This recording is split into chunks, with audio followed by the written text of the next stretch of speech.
नमस्कार बच्चों, कैसे हैं आप लोग। मैं DPN Singh, faculty science and technology, आप सभी का दृष्टि आईएएस परिवार में स्वागत करता हूं। आज एक नया टॉपिक लेकर मैं आया हुआ हूं, विज्ञान एवं प्रौद्योगिकी का, जो एक परीक्षा के दृष्टिकोण से काफी महत्वपूर्ण टॉपिक है और आप सबके लिए कहीं ना कहीं ये एक निर्णायक साबित होगा। हो सकता है कि ये प्रश्न के रूप में आपके एग्जामिनेशन में आ जाए और आप इसको अच्छे ढंग से, अच्छे तरीके से आप इसको सॉल्व कर सकें, अच्छे ढंग से इसको लिख सकें। टॉपिक का नाम है ब्रेन कंप्यूटर इंटरफेस। देखिए, ब्रेन कंप्यूटर इंटरफेस, इसका मतलब क्या होता है, इसको थोड़ा समझें। टॉपिक है ब्रेन कंप्यूटर इंटरफेस, ये टॉपिक का नाम है, जिसे हम लोग BCI के नाम से भी जानते हैं। BCI के नाम से भी जानते हैं। देखिए, ये ब्रेन कंप्यूटर इंटरफेस जो है, आप यहां पिक्चर में आप देख पा रहे हैं कि ये एक मनुष्य का ब्रेन है और ये एक कंप्यूटर है। आप कह सकते हैं कि ब्रेन कंप्यूटर इंटरफेस में यह एक ऐसी तकनीकी है जिसमें मानव का जो मस्तिष्क है उसको कंप्यूटर से जोड़ा गया है। या आप कह सकते हैं कि मानव का जो दिमाग है और कंप्यूटर है, उनके बीच में यह सीधा संपर्क स्थापित करने की एक तकनीकी है। इसे हम लोग ब्रेन कंप्यूटर इंटरफेस कहते हैं, यानी ब्रेन का कंप्यूटर के साथ एक संवाद स्थापित करना। कभी कभी क्या होता है कि कुछ मनुष्य के कुछ अंग लकवाग्रस्त हो जाते हैं, वो कार्य नहीं करते हैं। जैसे कोई व्यक्ति व्हील चेयर पे चल रहा है, उसका हाथ पैर काम नहीं कर रहा है, तो आज इस तकनीकी के माध्यम से वो लकवाग्रस्त व्यक्ति जो है, ब्रेन को उसके मैसेज जाता है और वो अपने हाथ और पैर उसी तरीके से चलाना शुरू कर देता है जिस प्रकार से सामान्य व्यक्ति अपने हाथ और पैर चलाता है। हाँ, इसमें एक बात याद रखिएगा कि इसमें उनकी मांसपेशियों का कोई रोल नहीं होता है उस मानव शरीर का। तो इसी को हम लोग ब्रेन कंप्यूटर इंटरफेस के रूप में जानते हैं। देखिए, ब्रेन कंप्यूटर इंटरफेस जो है एक प्रकार की ऐसी उन्नत तकनीकी है जिसमें मानव मस्तिष्क जो है सीधे कंप्यूटर या मशीन से संवाद करता है। जैसा कि मैंने आपको बताया है, मानव का जो मस्तिष्क है वह सीधे कंप्यूटर या मशीन से संवाद स्थापित करता है, बिना मांसपेशियों या बोले गए शब्दों के प्रयोग से। यानी बिना मांसपेशियों के या बोले गए शब्दों के प्रयोग से मानव का जो मस्तिष्क है वह सीधे कंप्यूटर या मशीन से संवाद करता है, और यह एक उन्नत प्रकार की तकनीकी है। इस तकनीकी को हम लोग ब्रेन कंप्यूटर इंटरफेस के नाम से जानते हैं। ब्रेन कंप्यूटर इंटरफेस में होता क्या है, इसको थोड़ा समझने की जरूरत है। एक बड़ा ही महत्वपूर्ण पॉइंट है कि ब्रेन कंप्यूटर इंटरफेस में कैसे मानव मस्तिष्क कंप्यूटर के साथ सीधे संवाद करने लगता है। इसमें होता क्या है कि इसमें जो मस्तिष्क है, उस मस्तिष्क से कुछ विद्युत संकेतों को पढ़कर उन्हें कंप्यूटर द्वारा समझने योग्य आदेशों में बदला जाता है। इसमें मस्तिष्क से उत्पन्न विद्युत संकेतों को पढ़कर उन्हें कंप्यूटर द्वारा समझने योग्य आदेशों में बदला जाता है। जब हम सोचते हैं, ध्यान दीजिएगा, जब हम सोचते हैं तो हमारे मस्तिष्क में कुछ विद्युत तरंगे उत्पन्न होती हैं। जब हम कुछ भी सोचते हैं तो हमारे मस्तिष्क में विद्युत तरंगे उत्पन्न होती हैं। इन्हीं तरंगों को यदि पहचान लिया जाए और उनका विश्लेषण कर लिया जाए तो मशीनें हमारे विचारों के अनुसार कार्य कर सकती हैं। तो मशीनें हमारे विचारों के अनुसार जो कार्य कर सकती हैं, जो ब्रेन हमारा सोच रहा है, जो ब्रेन हमारा कर रहा है, यदि उसको वो पढ़ ले, उसको समझ ले, उसका विश्लेषण कर ले, तो मशीनें मानव मस्तिष्क की तरह कार्य करना शुरू कर देंगी। तो इसी क्रिया को बेटा ब्रेन कंप्यूटर इंटरफेस के रूप में जाना जाता है। एक बार और जान लें, मैंने कहा कि ब्रेन कंप्यूटर इंटरफेस में मस्तिष्क से उत्पन्न विद्युत संकेतों को पढ़कर उन्हें कंप्यूटर द्वारा समझने योग्य आदेशों में बदला जाता है। जब हम सोचते हैं तो हमारा जो मस्तिष्क है, मस्तिष्क में कुछ विद्युत तरंगें उत्पन्न होती हैं और इन तरंगों को यदि पहचान लिया जाए और उनका विश्लेषण कर लिया जाए तो मशीन हमारे विचारों को अपने द्वारा प्रकट कर सकती हैं, या ये कह सकते हैं कि मशीनें हमारे विचारों को के अनुसार कार्य कर सकती हैं। तो इसी तकनीकी को बेटा हम लोग कहते हैं ब्रेन कंप्यूटर इंटरफेस। अब ये जो ब्रेन कंप्यूटर इंटरफेस है, यह कैसे कार्य करता है, कितने चरणों में कार्य करता है, इसके बारे में मैं आप लोगों को बताऊंगा। इनको बताने से पहले मैं एक आपको पिक्चर दिखाना चाहता हूं। इस पिक्चर के माध्यम से आपको थोड़ी बातें समझ में आ जाएंगी। मैंने कहा कि मानव का ये मस्तिष्क है, ये कंप्यूटर है, इनके बीच में जो संवाद स्थापित करने की व्यवस्था को ब्रेन कंप्यूटर इंटरफेस कहते हैं। होता क्या है कि इस ब्रेन से सिग्नल एक्विजिशन जाता है, रॉ सिग्नल जो होता है वो निकलता है और उस सिग्नल को डिजिटाइजेशन करके सिग्नल को प्रोसेस किया जाता है, फीचर एक्सट्रैक्शन और फीचर ट्रांसलेशन किया जाता है। फिर डिवाइस इसको कमांड करके जैसा ब्रेन सोचता है वैसा डिवाइस उसी तरीके से कार्य को करने लगता है। यानी मानव मस्तिष्क जैसा सोचता है उसको उसी तरह से मशीनें कार्य करना शुरू कर देती हैं। अब ये जो ब्रेन कंप्यूटर इंटरफेस है, इसको 4 चरणों में हम लोग कार्य करते हुए देखेंगे।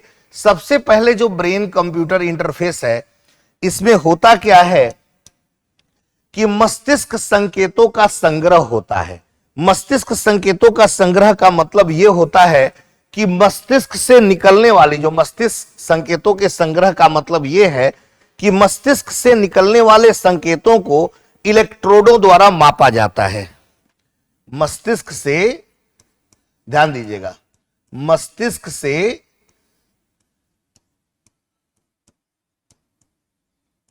निकलने वाले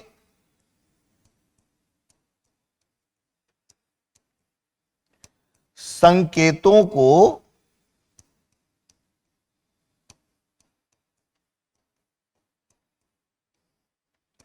इलेक्ट्रोडों द्वारा मापा जाता है। इस पहले प्रोसेस में हम लोग ये करते हैं, जो मस्तिष्क से जो संकेत निकलता है पहले चरण में हम लोग करते हैं, उन संकेतों को इलेक्ट्रोडों द्वारा मापा जाता है। इसके लिए कुछ तकनीकें उपयोग में लाई जाती हैं। इस कार्य के लिए याद रखिएगा, इस कार्य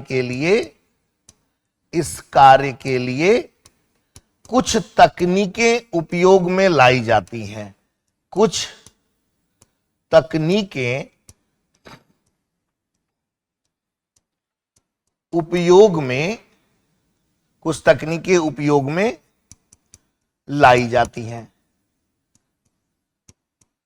अब जो पहला चरण है, पहले चरण में मैंने आपसे बताया कि मस्तिष्क संकेतों का संग्रह करता है और उसमें मस्तिष्क से निकलने वाले संकेतों को इलेक्ट्रोडों द्वारा मापा जाता है और इस कार्य के लिए कुछ तकनीकें प्रयोग में लाई जाती हैं। वो कौन कौन सी तकनीकें होती हैं? पहली तकनीकी जो होती है उसको हम लोग EEG के नाम से जानते हैं। EEG का मतलब होता है इलेक्ट्रो इंसिफेलोग्राफ। इलेक्ट्रो इंसिफेलोग्राफ के नाम से हम लोग इसे जानते हैं। सिर पर लगाए गए सेंसर के रूप में इसे हम लोग देखते हैं। आप देखते होंगे कि जब कभी भी मस्तिष्क की जांच की जाती है तो सिर पर एक सेंसर लगाया जाता है, उसी को हम लोग इलेक्ट्रो इंसिफेलोग्राफ कहते हैं। यहां आप देख पा रहे हैं इस तरीके से एक सेंसर लगाया जाता है, इसी को हम लोग इंसिफेलोग्राफ के रूप में जानते हैं। यानी इंसिफेलोग्राफ क्या है? सिर पर लगाया गया एक सेंसर होता है। सिर पर लगाया गया सेंसर, सिर पर लगाया गया ये सेंसर होता है। ये हमें जानकारी देता है, मस्तिष्क से संबंधित हमें जानकारी देता है कि किस प्रकार के संकेत मस्तिष्क से हमें इलेक्ट्रोडों के माध्यम से हमें प्राप्त हो रहे हैं। जो दूसरा उपकरण इसमें प्रयोग में लाया जाता है उसको इम्प्लांटेड इलेक्ट्रोड कहा जाता है। दूसरे को कहा जाता है इम्प्लांटेड इलेक्ट्रोड। इम्प्लांटेड जो होता है ये इलेक्ट्रोड होता है। इम्प्लांटेड इलेक्ट्रोड जो होता है यह क्या होता है, यह सिर पर नहीं लगाया जाता है, मस्तिष्क के भीतर लगाया जाता है। यह जो होता है इम्प्लांटेड इलेक्ट्रोड जो होता है यह बेटा याद रखना, इसे मस्तिष्क के भीतर लगाया जाता है, लगाया जाता है, मस्तिष्क के भीतर लगाया जाता है। यह बहुत ही उन्नत किस्म की तकनीकी होती है। तो इस तरीके से आपने देखा कि जो पहला चरण है, पहले चरण में ब्रेन कंप्यूटर इंटरफेस जो है इस प्रकार से कार्य करता है, जिसे हम लोग कहते हैं मस्तिष्क संकेतों का संग्रह। देखो बेटा, मस्तिष्क से निकलने वाले संकेतों को इलेक्ट्रोडों द्वारा मापा जाता है और इलेक्ट्रोडों द्वारा मापने के लिए इसमें कुछ तकनीकी का इस्तेमाल करते हैं, और उन तकनीकी में पहली तकनीकी होती है जिसे हम लोग इलेक्ट्रोइंसिफेलोग्राफ कहते हैं, जो सिर पर लगाया गया सेंसर होता है। और दूसरा जो होता है वो इम्प्लांटेड इलेक्ट्रोड्स होते हैं जो मस्तिष्क के भीतर लगाए जाते हैं, जो उन्नत किस्म की तकनीकी होती है, जो मस्तिष्क के संकेतों को जानने का कार्य करती है। तो पहला चरण इस प्रकार से यहां पूर्ण हो जाता है। पहले चरण के बाद दूसरा चरण जो होता है संकेतों का प्रवर्धन और शोधन किया जाता है, यानी संकेतों का प्रवर्धन और शोधन किया जाता है, यानी दूसरे चरण में संकेतों का प्रवर्धन और शोधन होता है। इसमें मस्तिष्क संकेत बहुत कमजोर होते हैं। याद रखिएगा, दूसरे चरण में होता क्या है, ये जो मस्तिष्क का जो संकेत होता है, मस्तिष्क संकेत जो होते हैं, मस्तिष्क संकेत बहुत कमजोर होते हैं। मस्तिष्क संकेत जो होते हैं बहुत कमजोर होते हैं, बहुत कमजोर होते हैं। तो इसमें होता क्या है, मस्तिष्क संकेत जो बहुत कमजोर होते हैं इन्हें शोर से अलग करके साफ किया जाता है। इन्हें शोर से अलग करके साफ किया जाता है, साफ किया जाता है। तो इस तरह से हमारे ब्रेन कंप्यूटर इंटरफेस का यह दूसरा चरण पूर्ण होता है। मस्तिष्क संकेत बहुत कमजोर होते हैं, इन्हें शोर से अलग करके, शोर यानी नॉइज से अलग करके साफ किया जाता है। इस प्रकार संकेतों का प्रवर्धन और शोधन हो जाता है। तीसरे चरण में संकेतों का विश्लेषण किया जाता है। जैसा कि आपको पता है कि यह दूसरे चरण के बाद जो तीसरा चरण है, संकेतों का विश्लेषण करते हैं। तो संकेतों का विश्लेषण तीसरे चरण में होता है कि संकेत क्या है, किस प्रकार का है। तो इसमें एआई और मशीन लर्निंग द्वारा इसमें क्या करते हैं, आर्टिफिशियल इंटेलिजेंस और मशीन लर्निंग द्वारा, आर्टिफिशियल इंटेलिजेंस और मशीन लर्निंग द्वारा यह पहचाना जाता है कि व्यक्ति क्या करना चाहता है। द्वारा यह पहचाना जाता है कि मनुष्य क्या करना चाहता है। यानी इसमें एआई और मशीन लर्निंग की मदद से यह पहचाना जाता है कि मनुष्य का मस्तिष्क क्या करना चाहता है। इसी को कहा जाता है मस्तिष्क संकेतों का विश्लेषण। और चौथा जो आप देख पा रहे हैं, चौथा जो होता है, फिर मशीनों को आदेश दिया जाता है, यानी मशीनों को आदेश दिया जाता है कि कंप्यूटर उन संकेतों को कमांड में बदले। फिर क्या होता है कि मशीनों को आदेश दिया जाता है कि कंप्यूटर उन संकेतों को कमांड में बदले। विश्लेषण हो गया। विश्लेषण के बाद मशीनों को आदेश दिया जाता है कि कंप्यूटर उन संकेतों को कमांड में बदले, जैसे कर्सर हिलाना, रोबोटिक हाथ पैर चलाना इत्यादि। जैसे आप देखते होंगे कि कर्सर चलाना, रोबोटिक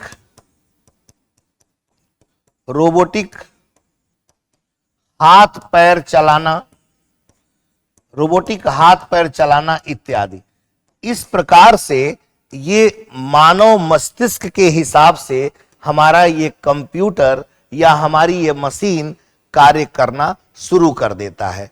तो इस पूरी प्रक्रिया को 4 चरणों में हम लोग पूर्ण करते हैं। उन चारों चरणों के अंतर्गत हम लोगों ने ये देखा कि क्या क्या कंडीशंस देखने को मिलते हैं।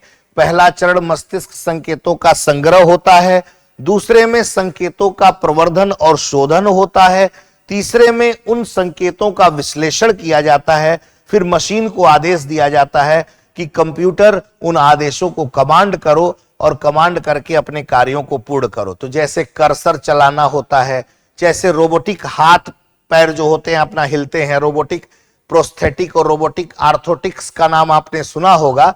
जो ब्रेन के हिसाब से, ब्रेन जैसा सोचता है उस हिसाब से ये अपना कार्य करना शुरू कर देते हैं। तो ये अपने आप हाथ और पैर काम करना शुरू कर देते हैं। मस्तिष्क के सोचने के बाद जो मशीनें उसी हिसाब से कार्य करें, इस पूरी तकनीकी को बेटा हम लोग ब्रेन कंप्यूटर इंटरफेस का नाम देते हैं। ब्रेन कंप्यूटर इंटरफेस के अगर उदाहरण के अंतर्गत अगर हम देखें तो ब्रेन कंप्यूटर इंटरफेस के अंतर्गत बहुत सारे उदाहरण देखने को मिलते हैं। उदाहरण के रूप में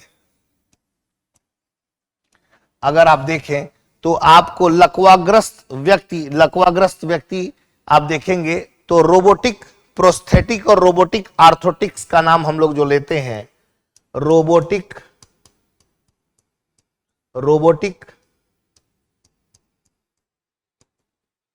प्रोस्थेटिक्स और रोबोटिक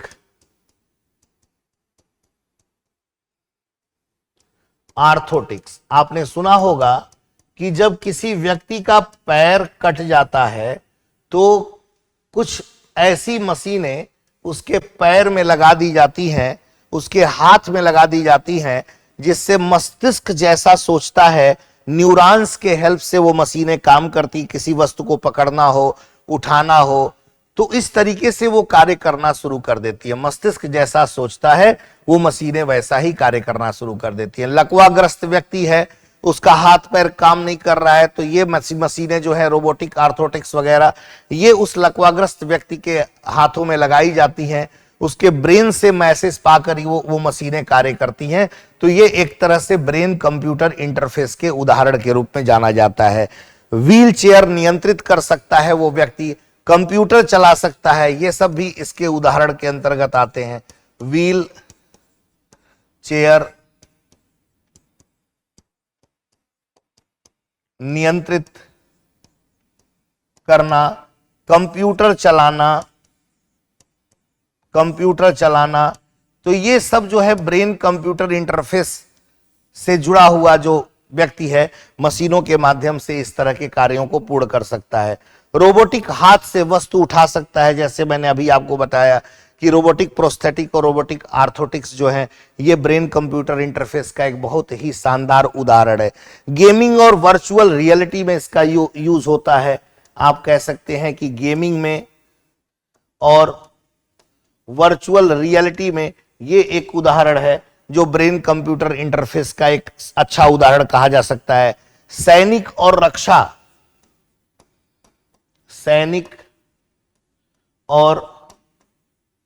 रक्षा के क्षेत्र में आप इनके उदाहरण को ले सकते हैं कि ये सब जो है ये ब्रेन कंप्यूटर इंटरफेस के अंतर्गत। जैसे खिलाड़ी केवल दिमाग से गेम को नियंत्रित कर सकता है। अगर गेमिंग और वीआर की बात करें तो खिलाड़ी केवल दिमाग से उस गेम को नियंत्रित कर सकता है। ड्रोन या हथियार प्रणाली को मस्तिष्क संकेतों से संचालित कर सकता है। ड्रोन या हथियार प्रणाली को मस्तिष्क संकेतों से संचालित कर सकता है। तो सैनिक और रक्षा के क्षेत्र में भी ब्रेन कंप्यूटर इंटरफेस कार्य करता है। तो इस तरह से अगर हम देखें तो ब्रेन कंप्यूटर इंटरफेस की अवधारणा क्या है, ब्रेन कंप्यूटर इंटरफेस में कौन कौन से चरण आते हैं। अब ये जो ब्रेन कंप्यूटर इंटरफेस है ये दो तरह से काम कर सकता है, एक तरफा काम भी करता है और दो तरफा काम भी करता है। ये जो ब्रेन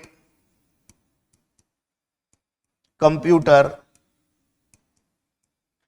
इंटरफेस है यह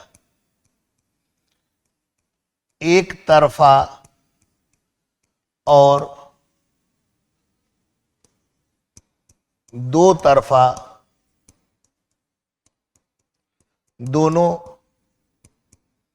काम कर सकता है। अब आप ये सोच रहे होंगे कि ब्रेन कंप्यूटर इंटरफेस में हमने आपको ये क्या बताया कि ये एक तरफा और दो तरफा दोनों काम कंप्लीट कर सकता है। जैसे दिमाग से कंप्यूटर को संकेत भेजना, जैसे विचार से माउस घुमाना। कंप्यूटर को संकेत भेजना जैसे विचार से माउस घुमाना, ये एक तरफा संकेत कहलाता है बेटा, इसको एक तरफा संकेत कहते हैं। कंप्यूटर से दिमाग को भी संकेत भेजना, जैसे आर्टिफिशियल अंग को महसूस कराना, ये दो तरफा संकेत होता है। इस तरह से ब्रेन कंप्यूटर इंटरफेस एक तरफा और दो तरफा दोनों काम कर सकता है। अब इसके कई प्रकार होते हैं। अगर हम ब्रेन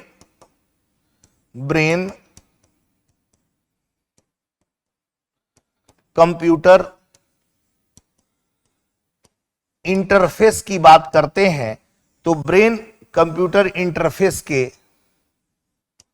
अगर प्रकार की बात करें तो ये ब्रेन कंप्यूटर इंटरफेस कई प्रकार का होता है। जैसे अगर ब्रेन कंप्यूटर इंटरफेस की बात करते हैं, जैसे ब्रेन कंप्यूटर इंटरफेस जो होता है गैर आक्रामक होता है। एक जो होता है जिसे कहा जाता है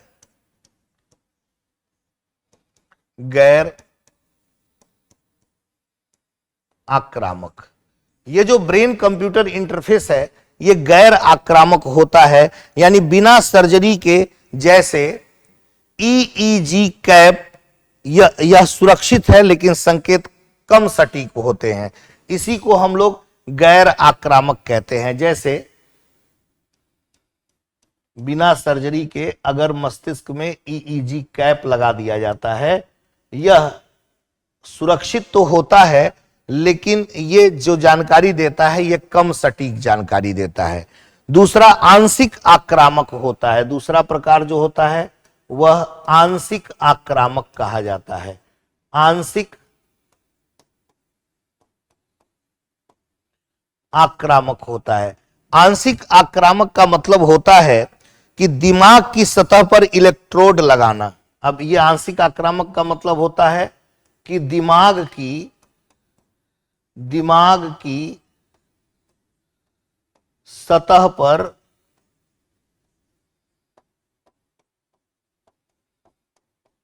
इलेक्ट्रोड लगाना, जैसे ईईजी। तो ये जो ईईजी है, ये सॉरी ईसीओजी बोलते हैं इसको, ईसीओजी के नाम से हम लोग जानते हैं।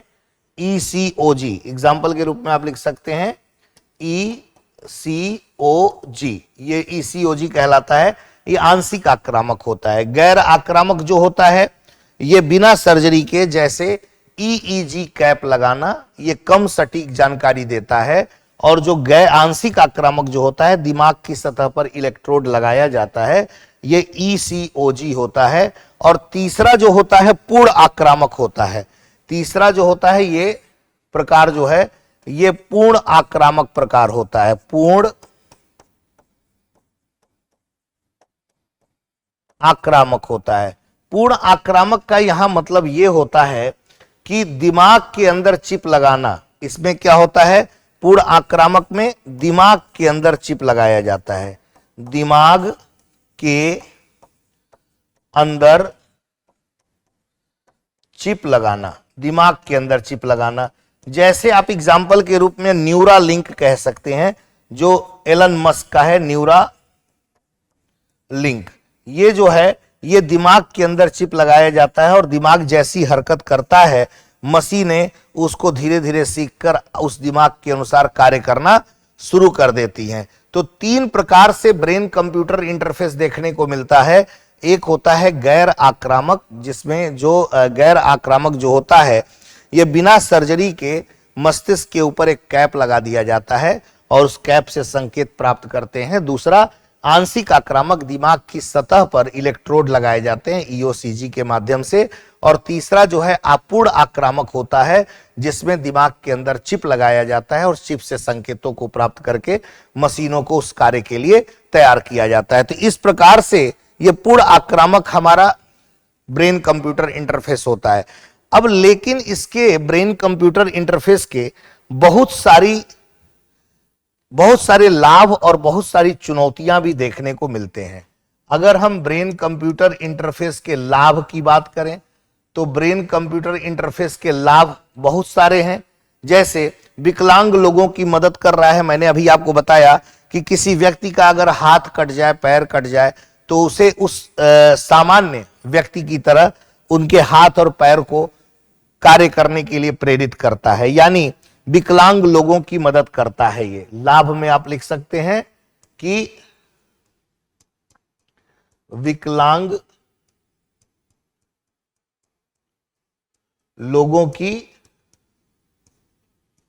मदद, विकलांग लोगों की मदद करता है। जैसे लकवाग्रस्त या अंधे लोगों को स्वतंत्र बनाना। जैसे आप कह सकते हैं कि बहुत सारे हमारे देश में ऐसे व्यक्ति दिखाई देते हैं जो लकवाग्रस्त अगर हो जाते हैं तो वह ऑन बेड हो जाते हैं, फिर वो काम करने योग्य नहीं रहते। तो लकवाग्रस्त जब कोई व्यक्ति हो जाता है, लकवाग्रस्त व्यक्ति के लिए तो यह वरदान साबित हो रहा है। लकवाग्रस्त व्यक्ति के लिए आप कह सकते हैं कि ये वरदान है, एक तरह से वरदान है कि लकवाग्रस्त व्यक्ति जो है अपने मस्तिष्क के संकेतों के हिसाब से अपने कार्यों को पूर्ण कर ले रहा है। तो विकलांग लोगों की ये मदद करता है ब्रेन कंप्यूटर इंटरफेस। दूसरा मेडिकल, मिर्गी या डिप्रेशन का इलाज किया जा सकता है। अगर मेडिकल सेक्टर में देखें, मेडिकल सेक्टर में देखें तो लोगों को मिर्गी आती है, मिर्गी, या लोग डिप्रेशन में चले जाते हैं, उस मिर्गी या डिप्रेशन जैसी समस्या का इलाज किया जा सकता है, जैसी समस्या का इलाज किया जा सकता है। क्योंकि मस्तिष्क को पढ़ा जा रहा है और मस्तिष्क को पढ़कर वो कंप्यूटर या मशीन उसी हिसाब से कार्य को संपन्न करता है। तो जो भी इस तरह के मस्तिष्क संबंधी विकार होते हैं उनको ठीक करने में ब्रेन कंप्यूटर इंटरफेस एक महत्वपूर्ण भूमिका निभा रहा है, जैसे मिर्गी या डिप्रेशन जैसी समस्याओं को ठीक करने में। रोजमर्रा में विचार से स्मार्ट होम कंट्रोल करना या वीआर गेम खेलना, यह भी हो सकता है। स्मार्ट होम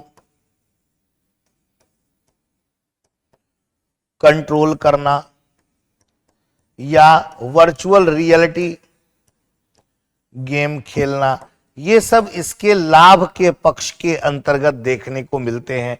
इसके अलावा भविष्य में दिमाग से सीधे इंटरनेट सर्फिंग हो सकता है। भविष्य में दिमाग से सीधे इंटरनेट सर्फिंग हो सकता है, ऐसा अनुमान लगाया जा रहा है कि भविष्य में दिमाग से सीधे इंटरनेट सर्फिंग होगा। तो ये सब चीजें जो हैं ये सब आपको इसके लाभ के अंतर्गत देखने को मिल रहा है। दिमाग से इंटरनेट चलेगा, इंटरनेट में जो भी हम सोच रहे हैं उस हिसाब से मशीनें काम करना शुरू कर देंगी। हमारी सोच के अनुसार अगर मशीनें काम करेंगे तो एक smart house, smart home, smart office का संकल्पना जो है वो पूर्ण हो जाएगा। तो इस तरह से दिमाग संबंधित जो जितनी बीमारियां हैं उस बीमारियों के इलाज में यह मदद करेगा।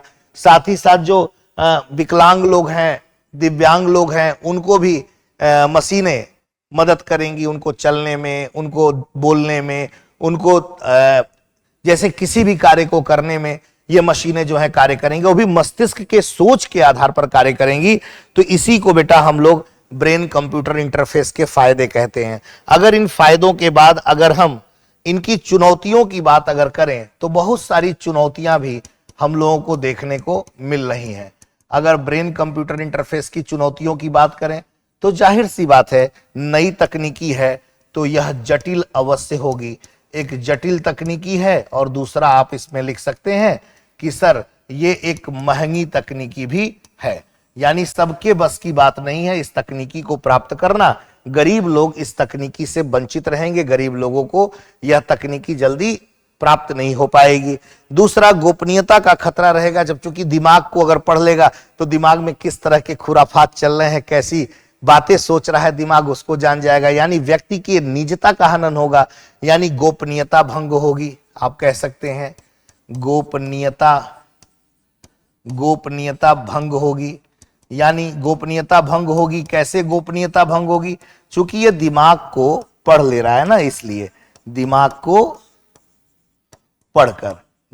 पढ़कर यानी दिमाग में जो भी कार्य चल रहा है उस दिमाग में चल रहे कार्यों का विश्लेषण करके आपके बारे में बता सकता है कि आप क्या सोच रहे हैं, क्या कर रहे हैं। तो इस प्रकार से आपकी गोपनीयता भंग होगी। स्वास्थ्य जोखिम होगा, सर्जरी से संक्रमण भी हो सकता है। एक कह सकते हैं कि इससे स्वास्थ्य जोखिम जैसी समस्या देखने को मिल रही है। स्वास्थ्य जोखिम, अगर मान लीजिए कि चिप डाला जाता है सर्जरी करके तो उससे हो सकता है भविष्य में सर्जरी से संक्रमण हो जाए, और संक्रमण हो जाए तो इससे और कोई समस्या क्रिएट हो जाए। तो इस तरह से चुनौतियों में यह भी एक चुनौती है। अगली चुनौती जो है नैतिक मुद्दे, क्या दिमाग को मशीन से जोड़ना सही है? यह एक नैतिक मुद्दा उठ सकता है। एक नैतिक मुद्दा आपको देखने को मिलेगा, नैतिक मुद्दा कि क्या दिमाग को मशीन से जोड़ना सही है? तो इस तरह से बहुत सारी चुनौतियों का सामना हमें करना पड़ेगा। अवसंरचना का अभाव हमारे देश में देखने को मिलता है, राजनैतिक इच्छा शक्ति का अभाव हमारे देश में है। हमारे देश में अभी बहुत सारी बेरोजगारी, गरीबी, इस तरह की समस्याएं चल रही हैं। तो ऐसी नई तकनीकें कहीं ना कहीं महंगी तकनीकें हैं जो कहीं ना कहीं हम सबके सामने एक चुनौती प्रकट कर रही हैं। फिर भी इन चुनौतियों के बावजूद ब्रेन कंप्यूटर इंटरफेस 21वीं सदी की एक क्रांतिकारी खोज कही जा सकती है। पहले मानव मस्तिष्क सोचता था, विश्लेषण करता था और कार्यों को क्रियान्वित करता था।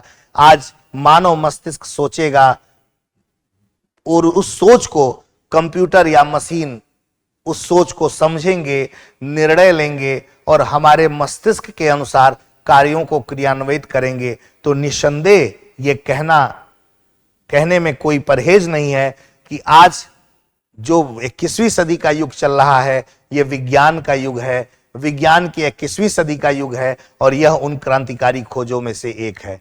तो यह ब्रेन कंप्यूटर इंटरफेस क्या है, एक बार जरा आपको और ब्रीफ कर दूं, एक बार आप देख लें तो आपको और भी सारी बातें क्लियर हो जाएंगी। हमने अपनी बात यहां से शुरू की कि ब्रेन कंप्यूटर इंटरफेस क्या है। ब्रेन कंप्यूटर इंटरफेस एक उन्नत तकनीकी है। मानव मस्तिष्क सीधे कंप्यूटर या मशीन से संवाद करता है, बिना मांसपेशियों के या बोले गए शब्दों के प्रयोग से।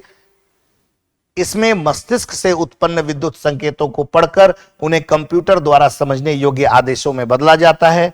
होता क्या है, जब हम सोचते हैं तो मस्तिष्क में विद्युत तरंगें उत्पन्न होती हैं। इन तरंगों को यदि पहचान लिया जाए और उनका विश्लेषण कर लिया जाए तो मशीनें हमारे विचारों के अनुसार कार्य कर सकती हैं।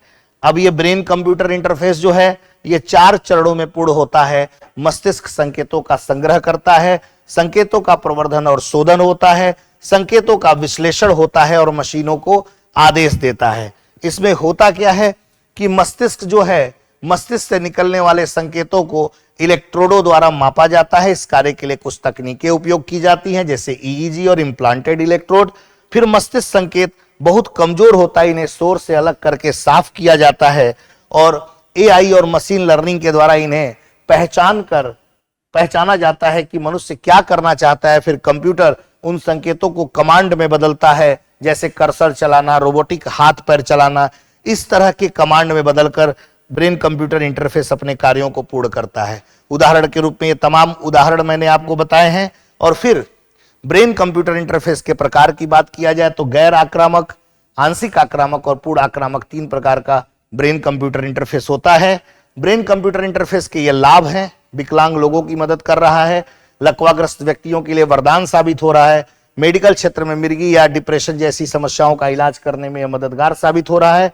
स्मार्ट होम को कंट्रोल करना, वीआर गेम खेलना इसमें मदद करता है। भविष्य में दिमाग से सीधे इंटरनेट सर्फिंग करने में यह मदद करेगा। चुनौतियां भी बहुत सारी हैं इसकी, जैसे जटिल और महंगी चुनौतियां हैं। गोपनीयता भंग होगी, दिमाग को पढ़कर ये हमारी दिमाग में चलने वाली जानकारियों को प्राप्त करेगा। साथ ही साथ नैतिक मुद्दा कि क्या दिमाग को मशीन से जोड़ा जाना क्या सही है, ये एक नैतिक मुद्दा क्रिएट होगा। स्वास्थ्य जोखिम और सर्जरी से संक्रमण की समस्या भी देखने को मिलेगी।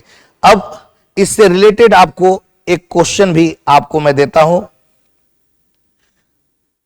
इससे रिलेटेड एक ऑब्जेक्टिव टाइप क्वेश्चन भी आप देख सकते हैं। आशा करते हैं कि ये जो आपको बताया गया है ब्रेन कंप्यूटर इंटरफेस के बारे में, ये आप अच्छी तरीके से भली भांति आप समझ पाए होंगे, आपको ये सारी बातें क्लियर हुई होंगी। इसमें जो मेरा प्रश्न है,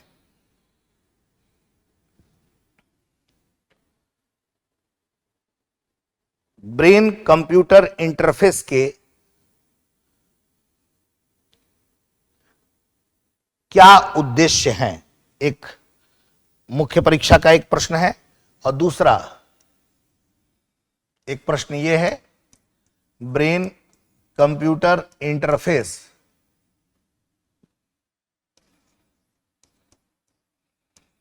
कैसे कार्य करता है।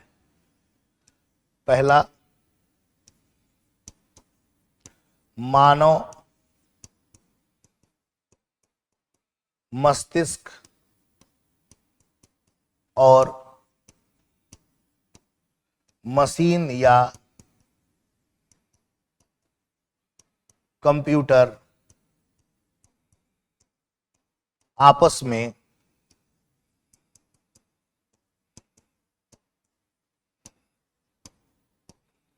संवाद करके।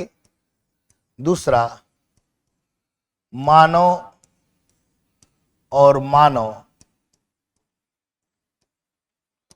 का संवाद। तीसरा, मशीन का संवाद।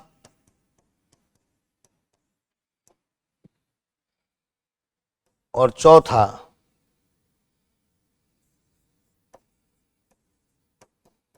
इनमें से कोई नहीं।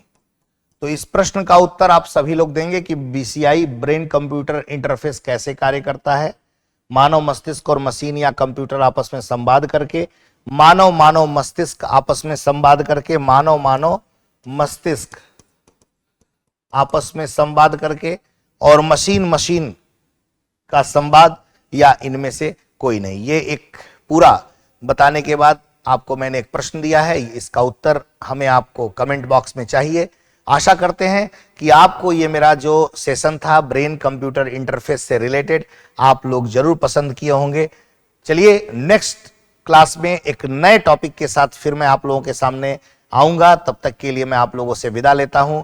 मैं DPN Singh, faculty science and technology, आप सभी को पूरे दृष्टि आईएएस परिवार की तरफ से ढेर सारी शुभकामना देता हूं। Thank you very much, wish you all the best. अब एग्जाम की तैयारी को और बेहतर करने के लिए हमारे चैनल को लाइक, शेयर और सब्सक्राइब करना ना भूलें।